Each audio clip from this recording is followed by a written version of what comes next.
The Single Mom Success Podcast, Episode 8.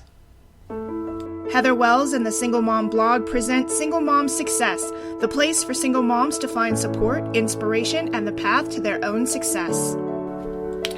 Hey everybody, and welcome to this week's Single Mom Success Podcast. I hope you guys are doing fantastically. I do want to start out by apologizing that there was not a podcast last week. I actually ended up going out of town last week to Phoenix for business and had every intention of taking my podcasting equipment with me and recording from Phoenix. I was going to do a whole spiel about it, traveling when you're a single mom and how that works. And I still probably will do a podcast about that, but unfortunately, that didn't happen because I had issues with my flight being canceled, and I had to take an earlier flight, which left at 5:30 in the morning, which meant that I had to be up, packed, and ready to go at about 3:30 a.m., and ended up leaving all of the podcasting stuff behind. So I didn't have my microphone, I didn't have anything to bring with me other than my laptop, which did come with me, and unfortunately, because of the flight change and the early day, by the time I would have even sat down to record the podcast, I probably would have just been uncoherent. It would not have been a good podcast. So I do apologize. And this one, of course, is a little bit late because I am still playing catch up from being gone all last week. So today's topic for the podcast is, like I said, I was going to do one about traveling. I still will probably do that. But this one actually came to me because, again, I've seen some things posted on some Facebook pages. It's amazing. I find so much of my inspiration on the Facebook posts because I see all of these issues that other women, other moms and single moms post, and it strikes me that, these things are, everybody has different problems. Some people are in the situation that I was several years ago. Some people are in a more evolved and better situation than I'm in now. And so we're all sort of on our own paths, which always brings me to that quote, and it's one of my favorite quotes. It's sort of, don't compare your chapter 1 to someone else's chapter 15. You can't compare where your life is to where someone else's life is because, you haven't gone through what they've gone through. You haven't experienced what they've experienced, and vice versa. They haven't gone through and experienced the things that you've experienced. They may be further along down their path to, single mom success than you are. You may be just starting out. You may be brand new to being a single mom, and of course you're not going to have it all together. Of course you're not going to have all the answers, and nobody ever does have all the answers. I know I don't. This world shocks the hell out of me on a daily basis. It's a pretty common occurrence that I get my, I get shocked and amazed and, taken aback, and sometimes I get knocked clean off my feet by things that happen. So it's just, you take it as it comes, but you don't compare where you are with where someone else is. And make yourself feel bad because, I'm not at that level yet, or I don't have that, and I must be a terrible mom. No, you're just not in the same place that other person is. So it's interesting when I'm in these Facebook groups and I see all the posts and the different things, and it's almost instinctual when I see somebody who's gone through what I went through, that I just want to jump in and comment. And there's a lot of times where I start commenting and I'm like, God, you can't do this, or you shouldn't do that, and blah, blah, blah. And I kind of have to stop myself and remember that they haven't gotten to the same point yet that I'm at, right? They haven't been able to get to that level of a relationship with their ex. Not that my relationship with my ex is perfect by any means, but it is leaps and bounds beyond where it used to be, right? It used to be really ugly, really nasty, very confrontational. I think every time we spoke, there was an argument or something nasty was said. So it's definitely grown. But one of the things that I have been noticing sort of as a frequent post is, it's just sort of all this drama. And it kind of brought up my subject for today's podcast, and it's basically, baby mama drama. And I love putting it like that because it rhymes. It makes me think of Llama Llama books. I don't know if you've ever read them, but Llama Llama baby, Llama Llama I can't remember any of the titles now off the top of my head, but it's a cute little book about a llama, llama, llama, Mrs. Mama, stuff like that. And it's just funny, but, sorry, I kind of get distracted by shiny objects. Oh, something shiny. There's a subject that I love to talk about. But they're one of my daughter's favorite books, so we have several of them. But yeah, so the topic of today is baby mama drama, and are you guilty of it, right? Because here's the thing. As much as we would love to be perfect, we're not, right? And as much as we would love to blame every problem that we have on our ex and the baby daddy and all of that, we can't. It's not always their fault. And even if they do something wrong, sometimes we make more of it than needs to be made, more drama than there should be. And it's human nature. It's not, and don't get me wrong, our exes do the same thing. My ex has had his fair share of blowing up over something very small, or being very upset or offended by something very small and causing drama, where it didn't need to be caused, where it could have been resolved by a simple conversation. So I'll give you an example. He has huge issues with when people leave off his last name on our daughter's name. So our daughter has a hyphenated last name. She has my last name and then his last name, hyphenated. And oftentimes, because my last name comes first in the hyphenation, people will drop his last name. And he gets really upset about that. He gets really offended. When we were first, split up and we went to the hospital, and here's the thing, because she has a hyphenated last name, a lot of times there's not enough room on whatever the printout is, or, the hospital wristband or whatever they've printed. There's not enough room to put her full name. And so the last part of her name is obviously what's going to get cut off, right? But his logic wasn't at that point where he would say, oh, well, it's not that big a deal because they probably just ran out of room. In his mind, he was like, well, don't you give them my last name? You think it's funny that they only use your name? No, but I do think it's funny that you're this upset about it.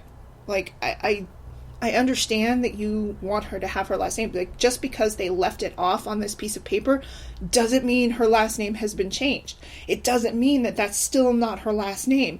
It's not like magically because they left it off, it poof, disappeared. It's still there. It's still her last name. They just couldn't fit it on this piece of paper, or, they just didn't say it. I don't know why they didn't say your last name. There's just there's a bit of drama that comes along with that, or at least there used to be. And I think he still gets a little bit butthurt about it. But it's a huge deal for him, and he's like, well, I want you to change it. But no, that's her last name. We agreed on that. I'm not changing her last name because you get all butthurt because people forget to put your name on there, or they leave yours off, or there's not enough room. So, guys do it too. The exes do it too. They have their tendency to jump on the small little things and make a lot of drama over, issues that don't need to be made. But we as women, I think we sometimes excel at it. And it's something that, I definitely have been guilty of, for sure. I can't sit here and say, I don't like drama. I don't. I hugely hate drama. I don't like it. But I will fully admit that I have played my role in creating drama when there didn't need to be any. And that's just, I think, human nature. But I also had to come to some realizations about it and what was causing me to create that drama. And once I came to those realizations, it was a lot easier to stop creating drama where there didn't need to be any, right? And again, like I said, I'm not perfect. I still slip up. I'm still human. I'm still a woman. I still have, fluctuating emotions, that run the gambit of, today I'm just pissed off and I can't tell you why. I just am. It's just one of those things. Today I'm sad, it's just, we're human beings, that's just the way life is, so, but here's some of the main things that I identified as the reasons for me creating, baby mama drama where there didn't really need to be any. The first one was early on in our split when, several years ago when we first split up. you're still hurt. You're still hurt. You're still upset. You're still angry.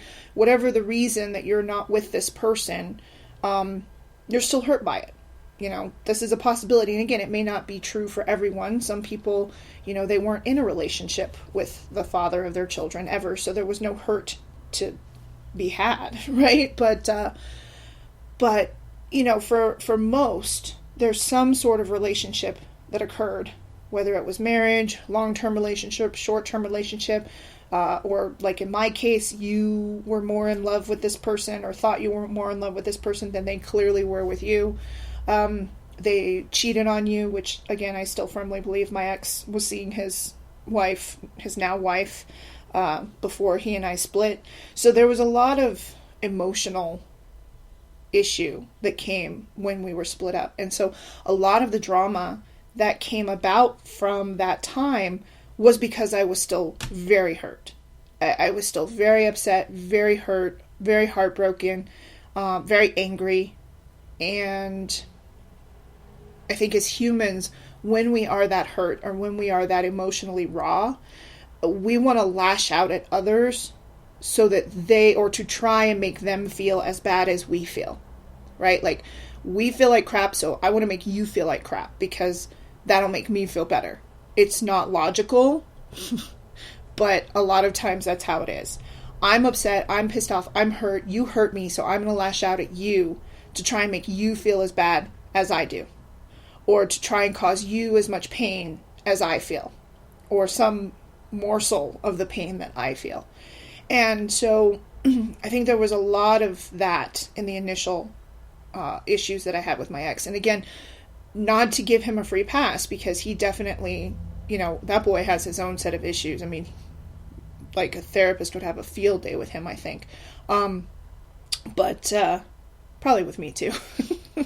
But definitely, he still had his issues. There was still a lot of really heavy drinking at the time. There were still things, he wasn't showing up for his daughter. So, there was definitely, a reason for me to be upset. There was a reason. It wasn't that I was always irrationally just upset with him. There was always something that kicked it off. So it wasn't that I was just crazy and I was making stuff up to be upset about. That's not what was going on. But what was going on is that I would take the littlest thing that could be easily resolved by a simple conversation, and a civil one. A civil conversation could have resolved the issue, but I made it into a huger issue. I caused more drama than needed to be because of the fact that I was hurt or upset. And so, and I will definitely admit to that raw feeling was definitely what caused a lot of that, where, if he didn't show up, I would make a very large deal about it. Another part of that was not also just that I was hurt, but also because this whole sharing custody thing was really, really new to me. And I held him, and I've discussed this in another podcast of, treating your ex like an equal. I held him to this insanely high standard of what I felt a father should be. And it's not bad that I have that standard. I think every person should have that standard of a parent, right? Of a father, of a mother. And I think we hold ourselves to an insanely high standard, which as parents, it's a good and a bad thing, right? It's a good thing because you always want to try and do the best that you can for your kids. But at the same time, having that insanely high standard also keeps you from realizing when you are doing the best that you can for your kids. Like, you don't realize that what you're doing is actually the best that you can do. At that moment, in that moment, you are doing the best that you can, but because of that insanely high standard that you have of yourself or for your ex, you feel like it's not enough. Like, what you're doing and what they're doing is not enough. Now, don't get me wrong. I still feel to this day, and I will feel like this, that, missing out on time with your child for trivial things or because you had been drinking, not cool, right? Like, I'm still and always going to feel like that. I handle it differently now than I used to. It used to be, I would come unglued, I would start calling him names, I would just, basically rake him over the coals for doing it. Now I handle it differently. I don't cause the drama. I don't call names, or I try really hard not to call names. And again, I'm human. There have been incidences where I did get upset about something and I would call names. And, I feel badly about that, not because I called him a name, but because I allowed myself to sort of sink back to a level that I've tried really hard to stay away from. Sometimes you just got to get it out, right? And it's not always pretty. But again, like I said, we're human. We make mistakes. We do things that we regret. We say things that we regret. That's just the nature of being a person, right? So, but I do handle it differently now when things like that happen. So for example, my ex was supposed to pick up our daughter. He went out the night before for his wife's birthday. The next day, we didn't hear from him until like noon, 2:00, somewhere like in the afternoon. And, he's like, oh, well, I had this happen and this is going on and blah, blah, blah. Sorry, I slept late. Do you mind if I pick her up later tonight? And instead of getting mad at him because he didn't show up like he had promised he would, or said he would, I wrote him a text back and said, it's your time with your daughter. It's up to you how little or how much you spend with her. And left it at that. So in a way, it was sort of like a huge, like shaming. It was like a guilt trip kind of. But it was also, and it was sort of intended that way. But it was a way to put forth my opinion of, hey, you're missing out on time with your daughter. But without being like, confrontational, without being nasty about it. It was just a simple statement of fact. This is your time that you have with your daughter, and it's up to you how little or how much you spend of it with her. If you're late, you're late, and that's time you missed with your kid. And I'm not going to be mad at you for it.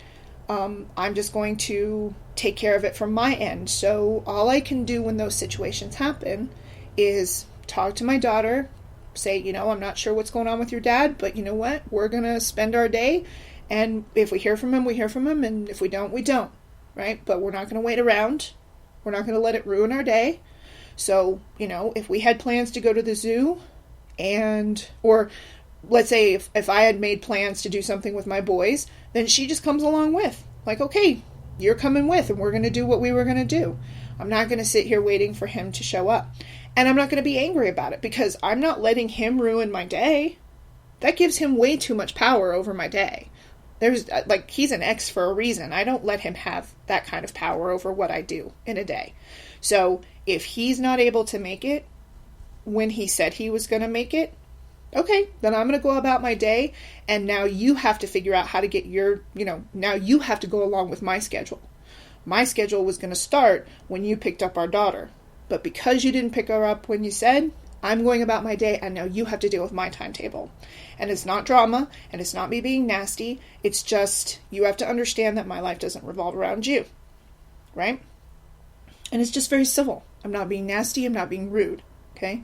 So I'm trying really hard to not cause any unnecessary drama. One of the other things that I think causes that extra drama is ego. Ego is a huge factor in drama. And this is that, that feeling of I don't want to admit I'm wrong, or I don't want to feel like, I'm being vulnerable, or I'm not going to be the one who gets stepped on again this time. It's like, it's ego. You don't want to be the one that backs down, right? Or you don't want to be the one who's wrong, right? I'm the mom. I'm not wrong. I'm mom, right? I'm never wrong. I tell my kids that all the time. It's not true. And I say it jokingly. I'm like, are you kidding me? I'm mom. I'm never wrong. I don't know what you're talking about. And they know I'm joking because I admit that I'm wrong on a regular basis because I think that that's important. But ego is huge. So one of the posts that kind of brought about this whole conversation is I saw this post on a group where the woman posted a text message that came from her baby's dad saying, hi, I wanted to reach out to you, and I'm totally paraphrasing because I can't remember exactly, but it was like, I want to reach out to you. I know that things have not been good. I know that I've made mistakes. but I really want to try and be a part of my son's life. If you could just talk to me about it, and, I realize that I screwed up, and I really want to try and make it up to him. I really want to try and make it up to you. And he wasn't trying to get back together, but he was just saying, hey, I really want to be a part of my child's life. And her immediate response was, well, you were never around before now, and I've been doing just fine without you, and he doesn't need you, and blah, blah, blah, blah, blah, and just kind of like went on this tirade. And I thought about it, and this goes back to comparing where I'm at in my story to where they are in their story. I started to respond and realized, I don't know where she is in her story. I don't know what all has gone down. I don't know what has happened. But I do know that it seemed like there was a significant amount of ego in that response of, well, I've been doing it all on my own, and how dare you come back after all this time. And I understand that there's a lot of hurt in there, but also definitely ego of, how dare you try and step back in when you haven't been here all these years. And while I understand that response, I really do. I mean, and I honestly, I think I would probably feel the same right off the bat. Like, if my daughter's dad had disappeared and then all of a sudden shown up and wanted to be a part of her life, I think that would probably be my initial gut reaction too. Would be like, how dare you? You've been gone this whole time and now you want to make right? But I also really like to try and think that I've done a lot of work on myself, and that I've always wanted what was best for my daughter. So I think that I would have to step back and push my ego aside and really stop and think, this person is making a genuine effort, or what appears to be a genuine effort, to try and get back in their child's life. And for whatever reason they were gone, I don't know that story. And really, it's not my business. I mean, it is to an extent if there's an issue where my child's safety might be at risk, if maybe they're not a good person to be around my child, if they're an addict, or, those of course are extenuating circumstances. If you're an addict and you're wanting to come back in my child's life and you're still an addict, then the answer is no, right? You're not a healthy person to have around my child. But if you are, clean, sober, and you're trying, then I have to push my ego aside, which is that part of me that's like, how dare you? I've been doing it all by myself, and now you want to come back and play daddy? Like, that's ego. That's you not thinking necessarily of your child. And if your child wants their father, and again, it also depends on the age of your child. Your child may be a teenager who's like, well, I don't want to know my dad.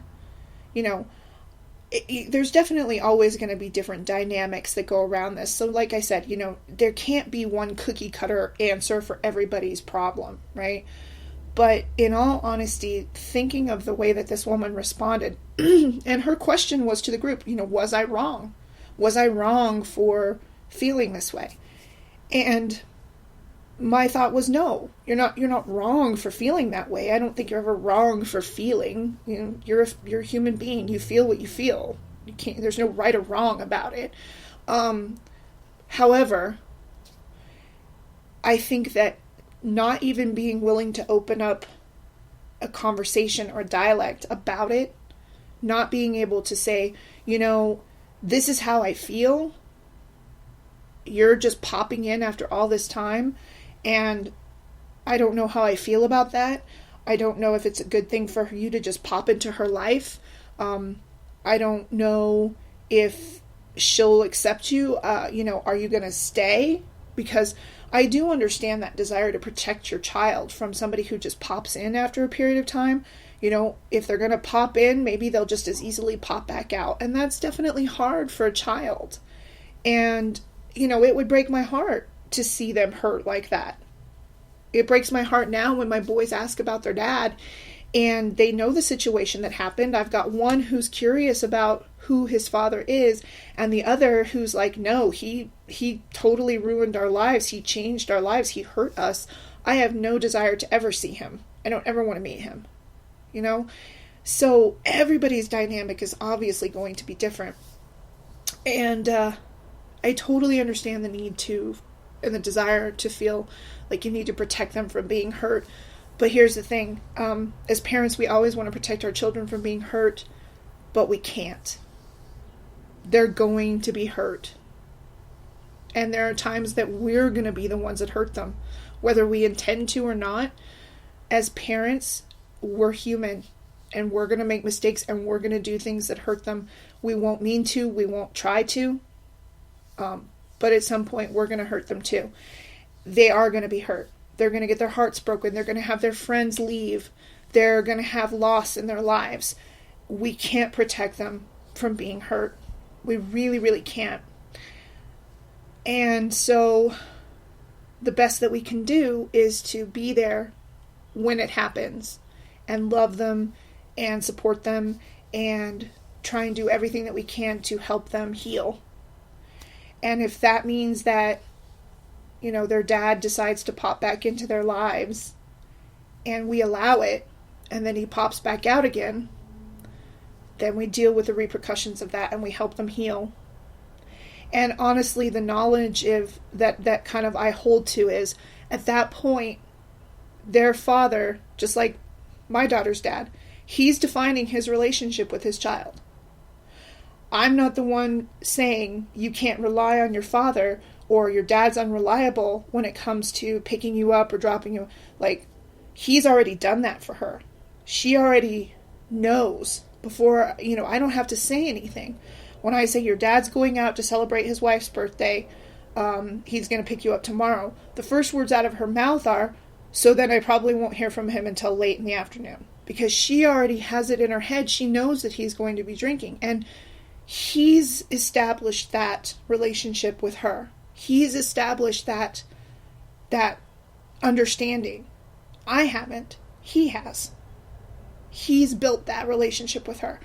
So if your baby's dad or your child's father, if he pops in and then pops back out, he's establishing that relationship with his child. And at some point, the child will make the decision and say, no, you don't stay. No, I don't want to see you because you're just going to leave again, right? And there's nothing that you can do to change that other than keeping him away from her or your child. And it is, like I said, there's no cookie cutter answer. But I don't think that just automatically saying, no, you suck, you did this, you did that, you know, causing that kind of drama before you even have a conversation, like, you know, at least sit down, talk to them on the phone, meet someplace neutral without your children to say, okay, hey, you're wanting to pop back into my child's life. What's the story? What's going on? Why were you gone? What happened? Why do you feel now that you should be popping back into her life? Make me understand. Make me believe, or tell me why I should believe that you're going to now be a consistent and positive aspect of her life. Because it's very possible that this person did get their act together. They did get their head out of their butt. They figured themselves out. Because, I mean, I'm sorry, women, we advance and we grow up and we mature faster, right? It's a proven fact. We mature faster. Most of us mature faster. Men, you know, I still tell my daughter's dad, you're 12, right? You do understand that. You act like you're 12 still, right? Men, just, it takes them, for some reason, it takes them a lot longer to get over stupid, right? Like, everybody goes through that stupid phase. For some reason, it takes them longer to get over it than us. And I don't know why, but it just simply is. But maybe it took him a while to get it and realize, okay, I am going to need to be there. Maybe he lost his own father. Maybe his own father recently passed away. Like I said, you never know what the story is. But if you just create drama before you even have a conversation. Like this woman, like, totally went off on him and was like, nope, you suck. I hate you. You were never around. I don't want anything to do with you. You know, and again, I don't know their story. Maybe there was more to it. But I just know that there's a lot of instances that I've seen where, you know, people ask, was he abusive? Was he this? Was he that? Is there some reason why you wouldn't want him around? No, I'm just, you know, he cheated on me and this and that. And that's ego. That's ego. If he's not a danger to your children, and for whatever reason, your relationship didn't work out, fine. But that doesn't mean that you necessarily have to deny him a relationship with his child. Just because you're still pissed off at him. Or just because you felt slighted by him. So using your ego to cause more drama, you know, and then there's even if you have a good relationship with your ex, like, you know, my ex, I mean, again, it's not perfect, but it's way better than it used to be. But there's still those times where I sort of automatically jump to that, I'm the mom, I know better, you don't know what you're talking about, right? Like, that's ego. And in some cases, you know, yeah, I may know it because I've you know, I have other children. I've gone through these things before. I've gone through ear infections. I've gone through colds. I've gone through, you know, rashes and weird things and, you know, all the fun things that come with being a mom. So in some instances, yes, I do know more only because I've experienced it before, right? But that doesn't mean that my ego should get in the way and cause drama. It shouldn't be like, no, you're stupid. I know what I'm talking about. Like, that's ego. You know, also, I think as moms, we just have that initial, we know better. Like, we know better. And in some cases we do. In some cases we may not, you know.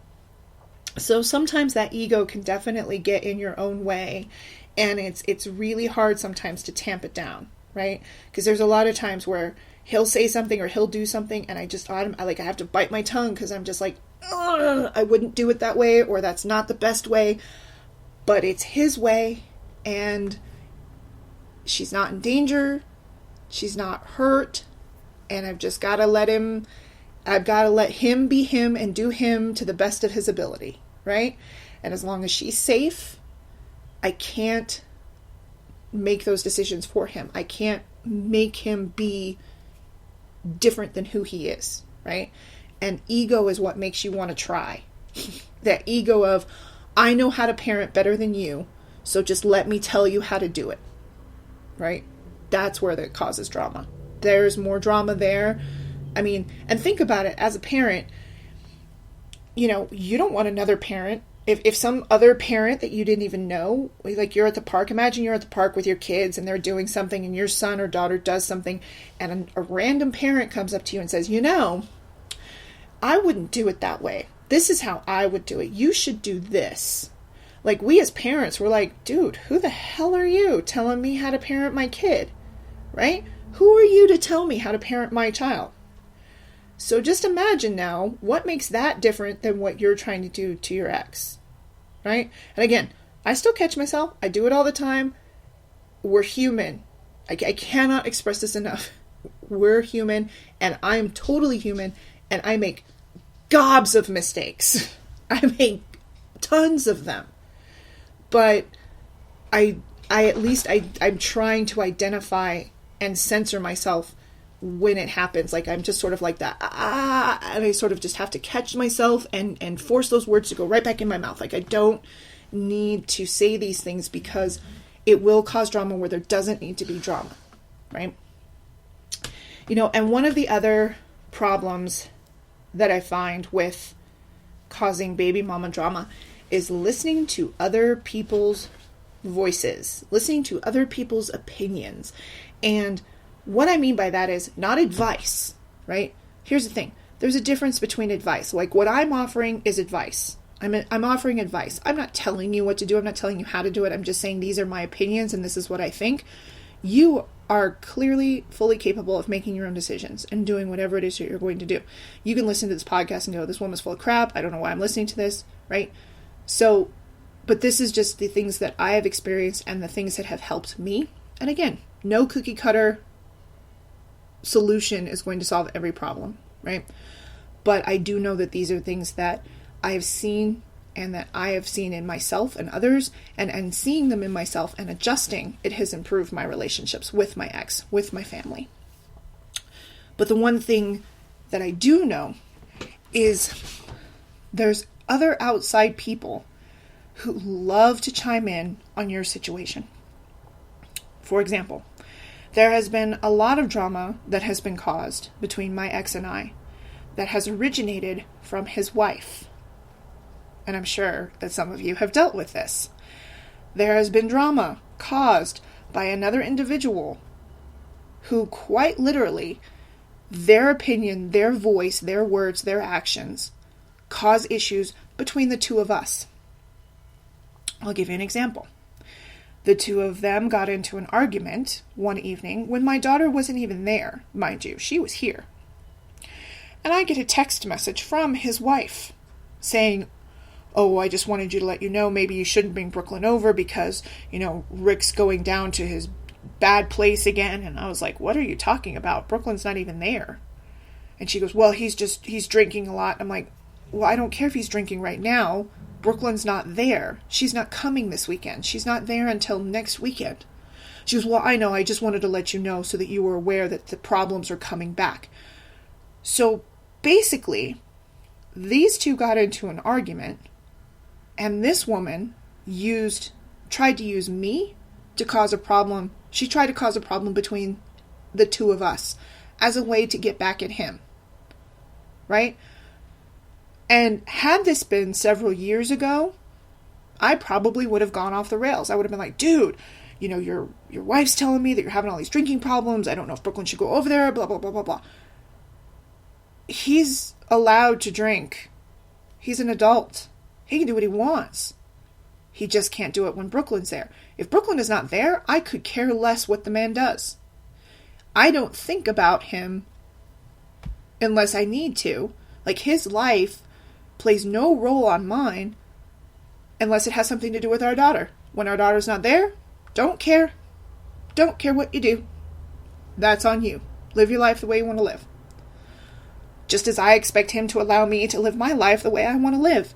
What I do is none of his business as long as I'm not endangering our child. Right? Same thing with him. What he does is none of my business unless it's endangering our child. Right? Unless he's becoming a huge drug addict, and that endangers our child. Unless I'm becoming a huge drug addict, possibly endangering our child, right? Other than that, live your life, homie, right? But this was a specific incident where someone else was coming in from an outside area trying to cause drama, right? And you may have this. You may have a boyfriend who's telling you how you should deal with your ex. Your boyfriend, though he may be well-intentioned, maybe, great, thank you for the advice, honey, but I still need to handle this in the way that I feel I need to handle it. Maybe your parents, my parents, have gobs of opinions on how I should handle my relationship with my ex. Lots of them. Because they love me, and they want to protect me, and they love their grandchildren, and they want to protect their grandchildren, and they want nothing but the best. If my parents had their way, I would have full custody of my children. He would never see them again. He would never see his daughter again. And we would move back to Virginia or to Arkansas where they live and live happily ever after and never have to worry. But that's not going to happen. He's not a danger to our children. He's not a danger to our child. So, as much as I love them, and as much as they love me, I listen to what they have to say because I love them and I give them audience. They have a voice. I say, "Thank you. I know that you love me. I appreciate that you're trying to help, but I have to handle this the best way I can and the best for our situation," right?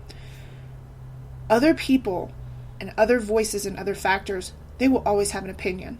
They will always have something to say, and you can listen to their advice, you can take their advice, but ultimately, if those people are causing you more drama, maybe not the best voices to listen to. Right? Like, you have enough issues, you have enough things going on. I don't need somebody else in my ear, chirping in my ear, causing more drama. Right? Thank you for your advice, thank you for your opinion, But ultimately, when it boils down to it, I have to make what I feel is the best decision for me and my family. And that may be to totally ignore, like I said, going back to the woman who said, no, you can't see your child. Nobody can force you to do that. Well, let me rephrase that. The courts could make you do it, potentially. But in all honesty, at least open a dialogue. Talk to the person. Put your ego aside. See if maybe you can work something out. Maybe this person is actually changed. Maybe this person is actually going to be an influence. But it's, ultimately, it's your child. You want your child to, if their father wants to be apart, maybe let that happen, right? Nobody said it was going to be easy, but being a parent isn't easy, right? You're making difficult decisions, you're making difficult choices, and you're just praying and crossing your fingers and hoping to God that you don't screw them up.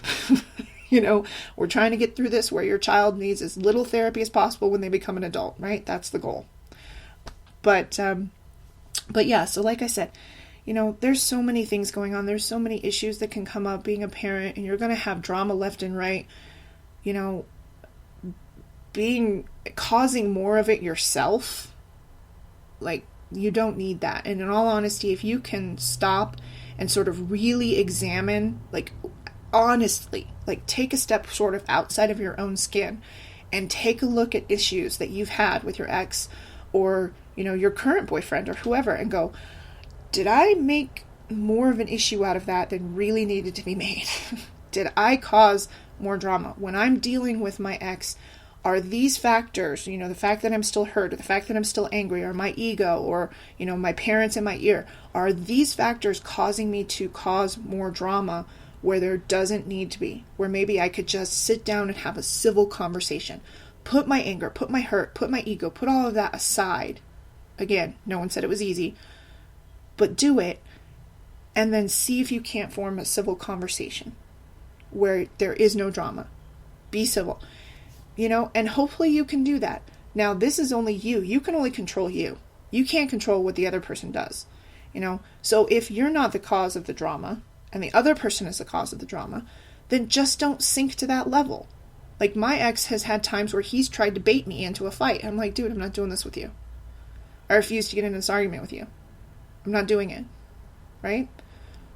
If they're the source of the drama, then just don't stoop to that level. Don't sink. Just say, okay, dude, when you're ready to talk and have a civil conversation, you let me know. And we'll discuss. Until then, I'm not doing this with you, right? Like I said, we have way more drama than we can handle to be causing more of it ourselves. So that's it for this week. I hope that you enjoyed this. Please, like always, feel free to comment. We love to get comments, questions. Where have you been able to avoid drama? What are some of the tactics that you've used to help resolve some of the drama with your ex, to keep yourself from getting involved in that? Where have you, fall into it and say, you know what? Yep, I'm guilty of baby mama drama. Here's what I did, right? Like, because we've all done it, whether we want to admit it or not. We've all done it. So I hope that you've enjoyed this. As always, please feel free to subscribe.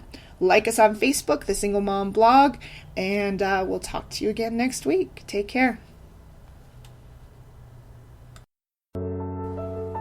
You've been listening to the Single Mom Podcast, the place to go for support, encouragement, and maybe a few laughs along the way. Please also make sure you head on over to the Single Mom blog for more great stuff for single moms.